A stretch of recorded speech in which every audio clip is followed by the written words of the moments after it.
You're listening to the Cannabis Reporter radio show with Snowden Bishop, proudly sponsored by Sunstate Technology Group.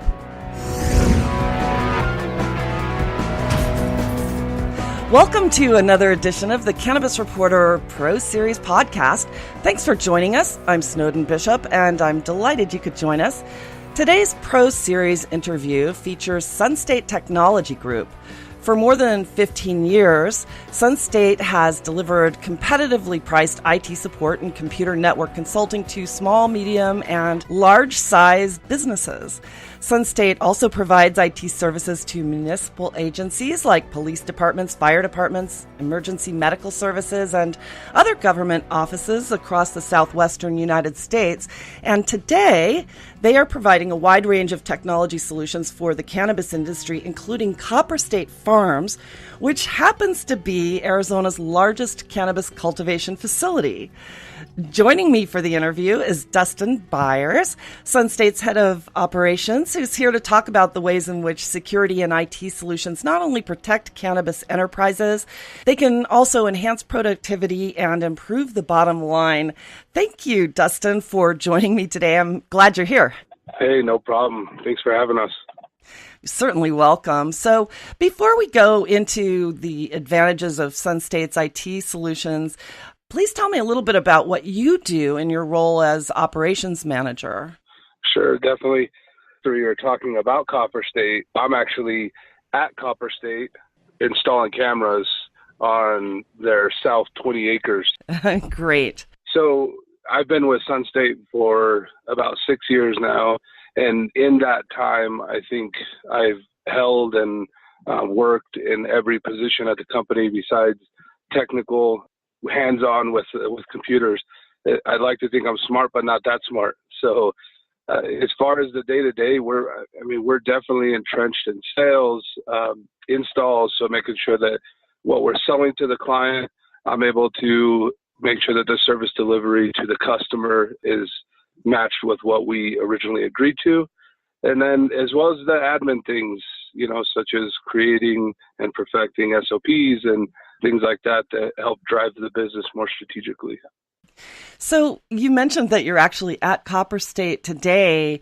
Tell me a little bit about the solutions that you provided for Copper State when you approached them. And then now that you've got basically all of their technology needs covered, what is it exactly that you're doing with Copper State? Sure. Yeah, that's definitely not one question that can be answered with one sentence as far as Copper State is concerned. So, and you're correct. I'm at Copper State today, where I'm helping our team here oversee, assemble, and install cameras in the southern portion of their 40-acre glass greenhouse grow in Snowflake, Arizona. So the facility is split into two 20-acre glass greenhouse sections. We originally, about 2 years ago, installed 200, it's actually 150 in our first phase, cameras in 8 acres of the north 20-acre greenhouse. And that's what has taken Copper State through their current life cycle as a business, and as far as growing that extraction and premium top shelf flower for their brand new processing facility to process and get out to sell to the patients. So now they've made the decision to grow the southern 20 acres of their facility, and that will be in a natural light setting. So instead of using a LumaGrow type of light to control how much light deprivation the plants get, this other section will be natural light growth. So that'll make it to where they can grow a lot more without as many hands on the product. So the way that Sunstate is involved with that 20-acre section is we're mounting currently 80 to 90 cameras in that area that all feed back to the main server room via fiber. So when we first started, back to the beginning of the relationship, one of our leaders at our company, Stuart Hensley, was on city council, and when Copper State was proposing buying this facility in Snowflake, Arizona, obviously I went to every council meeting to try to position ourselves so that when the council voted it to come in, Sunstate was positioned to get the cameras and the access control and computers and whatnot. So in the beginning, our relationship started out really small. In fact, we were only invoicing them $500 a month with probably 3 or 4 computers, no cameras, no doors, nothing. Fast forward 2.5, 3 years later, by the time the end of this year hits, Copper State now has 28 grown acres and then 2 dispensaries and their headquarters in Phoenix. So we'll be maintaining 4 locations. And at this specific point in time, we're not only doing the cameras in the southern 20 acres of their facility in Snowflake, but we also have people on site today at their Thunderbird facility and their Tempe facility getting the cameras and access control set up so that we can get those locations up and going. And were there a lot of compliance issues? Because I know that in Arizona, security is a big deal. And you said you were working with the city councils. What do growers need to know about that? You know, the challenges that I saw with Copper State when they came into Snowflake, and just a backstory on that, I actually live in the city of Snowflake. So from my backyard, I can see at night the purple haze of the facility from the LumaGrow lights. And so it was important for me, not only from a business perspective, but also from a personal perspective, to see this project to fruition, because Copper State, they went from providing 0 jobs to providing over 200 jobs in a period of 6 to 8 months. And so that's crucial for my community that I'm vested in. So going back to your original question, the big issue that I saw was the Planning and Zoning Committee had to, obviously the size of the facility, it's probably never been done, you know, a 40-acre glass greenhouse. In the U.S., it's never been done. So the Planning and Zoning Committee was really concerned about how close this was because of its size to any resident. So what's affected in the area, how close is it to a resident or a school or things like that. So there was some hiccups there. And actually, if you look back at the history of Copper State's approval, they were denied by the Planning and Zoning Committee. The Planning and Zoning Committee voted it down. And if you look back at it again, they had no actual reason besides, it seemed more moral reasons at the time, to turn it down. So when it got to city council, it was there was one person, there was a swing vote. It was 2-2, and then the swing vote came up, and that's what decided it. So I think at the time, what most people are concerned about is its proximity to residents or schools or things like that. Right, all of it. So here's the interesting part. When we first started, of course, you know, Fife Symington, the owner, we were originally engaged with him, and we still have, Fife and I still have a great relationship, but since the company's grown, obviously there's more levels of leadership that have trickled in there. And so when we first started, though, Fife and I met, and he gave me the DHS guidelines. And as I'm reading through the guidelines, I'm seeing that what the state requires a facility to have for their camera setup, it's very vague and it's very low level, if you will. So you don't need much to get going. And so it was interesting for me to see that. And then now I have to take that knowledge and try to figure out how to put cameras to cover all the plants in an 8 to 10 acre grow at the time. So Fife made the decision that he wanted to go over. He said, whatever their requirement is, I want more. I want every square inch of this place covered. So with that knowledge, again, going back to our camera vendor and saying, hey, this is the facility we have, they're like, we've never done it before, you know, and they're a national company, global company.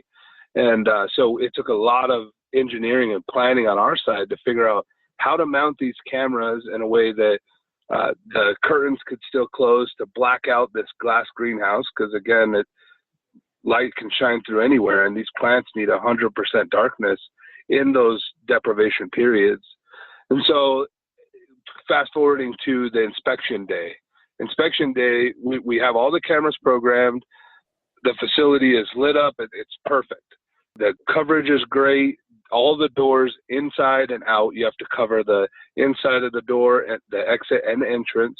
Everything was done. DHS comes on site. We're there the day of inspection just to make sure everything goes off without a hitch. And they looked at 2 camera angles. They wanted to see the inside of a door, and they wanted to see how far 360 camera. So we used a camera at Copper State that most people don't use because it's price prohibitive. It's a 360 camera. So it literally views 360 degrees underneath of where it's mounted. So they wanted to see the distance that could be viewed on that camera, which is phenomenal. So they literally viewed those 2 things. They walked through the facility, and by the time they got back, which is to walk this facility, if I came and gave you a tour so that you could see our equipment, it'd be a half a mile to a mile tour that you'd be walking. So by the time DHS got back, they're like, oh, we forgot to look at the panic buttons. And the lady said, well, I'm not going back out there, so you can take pictures and send them to me. So interesting. The DHS guidelines are vague at best. Yeah. So for those who don't know, DHS stands for Department of Health Services, and that is the administrative arm in the Arizona government that handles all of the Arizona Medical Marijuana Act legal and oversight responsibilities in the cannabis industry. So, yeah. And I imagine that they were probably very impressed with with the extraordinary lengths at which you went to actually cover the entire facility that way.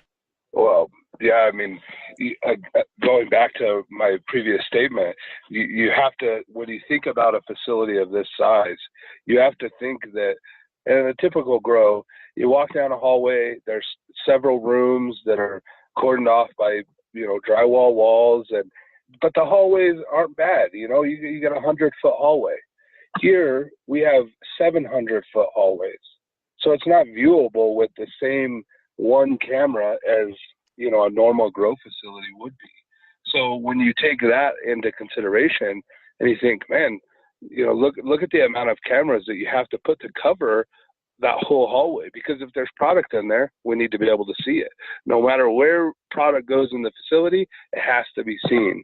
And so that was the main concern for us at the time, and also cost effectively, because when we come into all of this, I would say almost any cannabis grow or dispensary is considered a startup.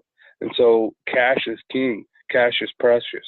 So this whole time we're going through this, and still to this day, when I have a meeting with Fife about capital outlay and those projects, the number one thing I've learned is we need to figure out how to do it the most effective, the most inexpensive, and the quickest timeline. So when he calls me and he says, hey, I need something done, it doesn't need to be done 2 months from now. It needs to be done 2 weeks from now. So we've been able to tighten up those timelines. Therein lies the nature of the cannabis industry.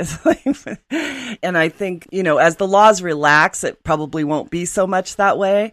But tell me about some of the other services that you provide. For instance, I know that you have disaster backup and recovery systems for all of their IT needs. I know that you also offer some basic software that can help to streamline operations. Am I correct about that? Sure. Yeah, that's a good question. So when we first started, of course, everything you just said we offer, right? So we're implementing disaster recovery solutions for clients almost monthly right now, and we're not talking small, 10 office deals. We're talking about fire departments that have a $25 million budget and 150 workstations. So we're trying to think about how this business continuity conversation works for every business. Obviously, in this scenario, we're talking about Copper State, and with them specifically, when we first came on, their CFO at the time and several other members of their senior leadership team were very concerned about backup and recovery. So, and what amplified that is at this time, MJ Freeway was hacked and their data was compromised and their servers were compromised. similar to situations that you've seen on mainstream, such as Target. So at that time, backup and recovery was paramount. So that if somebody hacked in and did anything malicious on a Copper State server, how are we going to shut that down, mitigate our losses, and get a new environment up and going as soon as possible? So we didn't go with one option for backup and recovery at Copper State. We have 3 options for backup and recovery at Copper State. Ones that live offsite, ones that offsite as far as another facility, ones that live offsite off network, so it's not even connected to the internet. So there are several things so that in the event that they were compromised in any way, we're able to blow the old stuff away and bring it back up within a 3 to 4 hour period so that their business continues to run flawlessly. Because when we come into a client initially, the first thing I want to know is, if you're down for an hour, how much is that going to cost you, right? So if the dispensary can't take transactions for 3 hours, is that going to cost you 10, 15, 20,000? What's that worth to you? And if it happens 3 times in a year, then we need to spend the $15, $20, $60,000 on getting this environment up and going, and getting a backup internet, and getting multiple ways to restore your data. So that's paramount to us. And again, as you mentioned in the beginning, cannabis is a small sliver of Sunstate. It represents a large portion because of how big Copper State is, but we're more entrenched in fire, police, EMS, the things you spoke about in the beginning. And could you imagine what it'd be like if those people are down? If a fire department's down for 3 hours, where does that leave them for taking calls, for responding to calls, for noting case files, things like that? That's where it's crucial. So that's the non-monetary things that are affected even more. So of course, that business continuity and disaster recovery, that's top of mind for sure. Well, I imagine that all of those needs do translate to the cannabis industry, given the regulatory constraints that are on the industry right now. I mean, until cannabis is fully legalized throughout the nation, I imagine that there will be some of these considerations that other businesses don't particularly need to think about. But also, this includes firewall protection too. Is that correct? Sure, yes.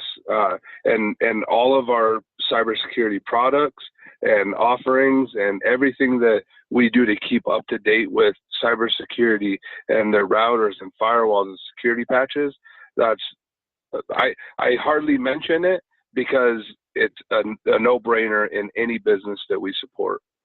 So, I mean, and it's funny because now in the industry, we see a lot of people talking about cybersecurity. However, it's always been there. It's more of a concern now because it's happening more often, these malicious attacks and phishing attacks and people trying to get into your equipment. However, any IT provider should have been protecting for this all along. There shouldn't have been a lapse in them saying, you know what, we better start doing this. You should have always been paying attention to making sure that the receptionist isn't clicking on a FedEx email that she wasn't expecting and getting a virus on her computer that then affects the whole network. Yeah, it's interesting that you mentioned that. And with the cannabis industry particularly, there's a learning curve because it's such a new industry. And to remind people to think about these things is actually probably very important, especially in this competitive environment when you have IP, intellectual property that could easily be stolen, that could really harm a cannabis cultivation operation. So it is important. The other thing to consider in all of this is that we're not talking about just protecting a grow that has, intellectual property in a grow is important. You're correct. Formulas, strains, all of that is important. But also on the dispensary side, look at the information that we're now collecting from our patients, right? We're collecting all, medical records sometimes, their Dea Cards. That kind of stuff is important as well. And that affects your consumers and your end users. So that's another level of importance that can't be missed. You know what? I hadn't thought about that, and thank you for mentioning it. And that is very important for this industry. Absolutely, you're right. I understand also with security for cannabis industry, that's going to involve also securing your on-site access and badges for employees and, ways to keep the public out, basically. Tell me a little bit about what those solutions look like. Yeah, it's definitely important that when we walk into a dispensary or we walk into a grow facility, that no regular person that's coming in on a tour or what have you, or a contractor that's working in the facility has any access to any areas or rooms that have product in them. So that's key right there. Additionally, what we've had to do at Sunstate is we've had to, several employees, myself included, have had to get our DA cards so that we can be around the product unescorted, or so that we can be around the product and work around the product where we're not having to be watched 24/7. And the way that translates to a regular contractor or what have you is when somebody is onboarded and they're given an access card to the facility, you can access the front door, you can access the back door, you can access these 5 doors, if you will, and that's all you can access. If you try to badge another door, I'm going to get an alert. So that alert comes directly to the director of security, and then in addition, it attaches 10 seconds of camera footage to that alert so that I can see, was it John swiping Susie's card, or was it Susie swiping John's card, or was it not any of those people that we know at all? So if you try to access doors that you cannot, that's when it throws those flags up. And with a facility like Copper State, and having 4 locations, all 4 locations link back to the same card. So as an employee, I can take my card from the Snowflake facility and badge the doors I'm only allowed to badge, and then go to the Tempe dispensary and badge every door but the vault, if you will, or badge every door but the server room. So it gives us access to where we can have one badge for all 4 locations, and it's seamless for the end user. That seems like it might have been a daunting task at first when you consider there are 250 some odd employees having access to several different sites. Wow, that's impressive. Another interesting point is, as we were trying to figure out how to engineer, plan, and install this original camera install to get the facility compliant, we also had several doors that are non-conventional doors. They're big sliding doors that you can't just go to the store and buy access control for it. So we teamed up with the Copper State Maintenance Department, and we put together several locking mechanisms for these doors that, when I say several, I mean 12, that we had to mount specifically on every door.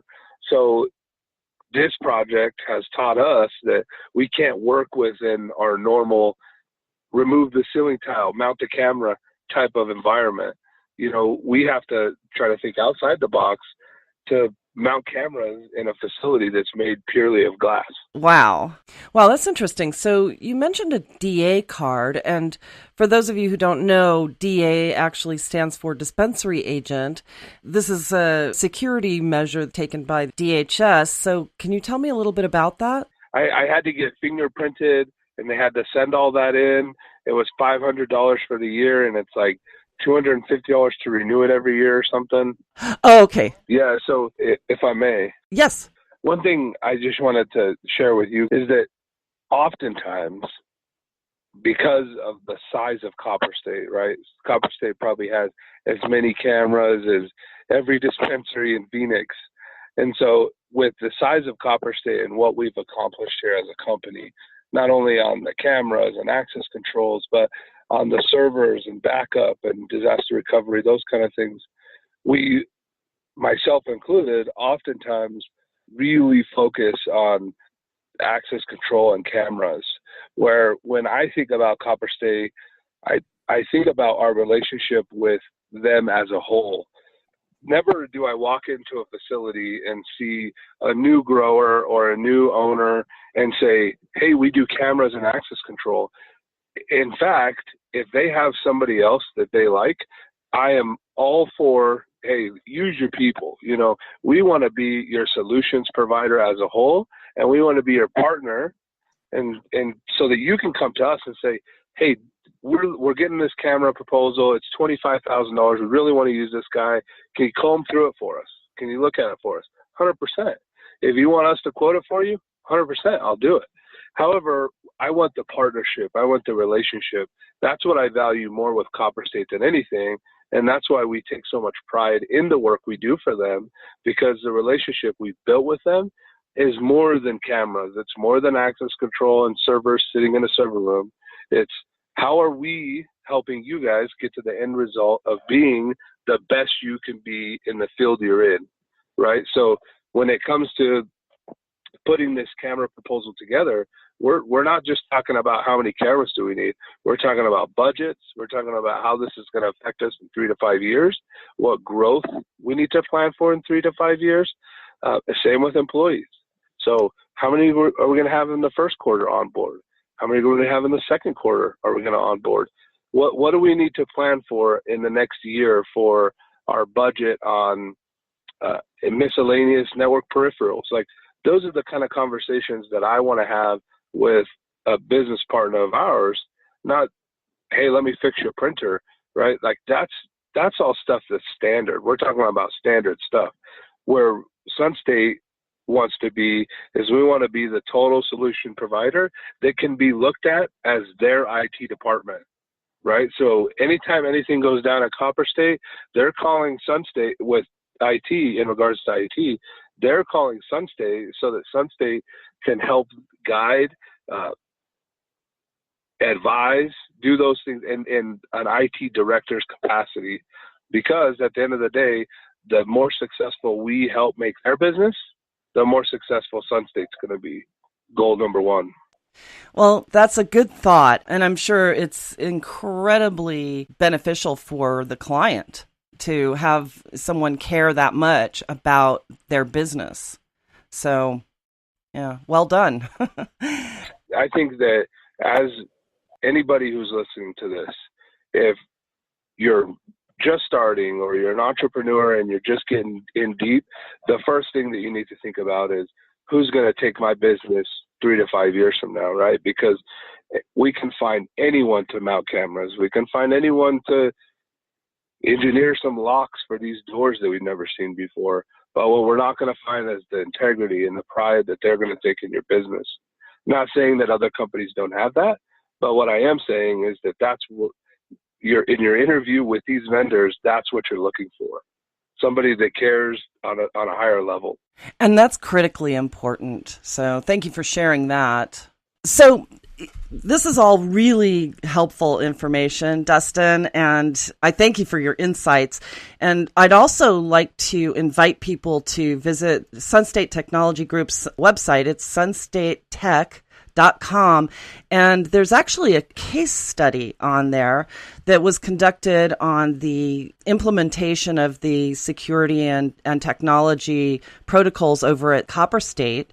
So that's actually a really useful document, and have that online, but I'll add it to this particular interview post so that people can look that up.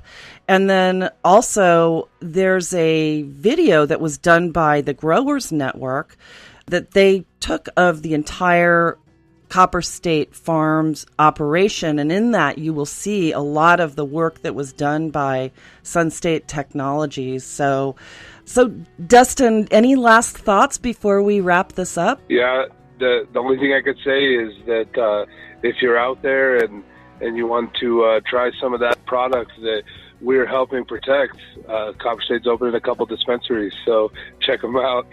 Great advice. So, yeah. Well, Dustin, thank you so much for sharing your insights. This, I think, will be very informative for people who are interested in learning more about what they can do to secure their their cannabis operations and facilities. And I think that your experience in the other industries, especially the industries that require such heavy-duty technology support and security, like the civil service units, the fire departments and police departments, it's so important to be able to apply those things to an industry that has such tight regulations. So I think this is great information for people to have. So I thank you so much. Yeah, no problem. So I hope you've enjoyed this edition of the Pro Series here on the Cannabis Reporter Radio Show. As we bring this to a close, I'd like to personally thank Dustin for sharing his insights and knowledge with us today. And of course, it goes without saying how much we appreciate Sunstate Technology Group for supporting our educational platform. If you'd like to learn more about the company, please visit us online at thecannabisreporter.com and click podcast to find this episode. And there I will post some information and links to their website. I'll also post the Copper State Farms case study, and you can also visit them directly online at sunstatetech.com. If you're a professional and would like to share your story on our platform, please send an email to publisher@thecannabisreporter.com, and we'll be sure to get back to you right away. And thanks to all of you for listening. I'm Snowden Bishop, inviting you to check out our other Pro Series episodes right here on the Cannabis Reporter. Until we meet again, be safe, stay informed, share what you've learned, and make it a great day.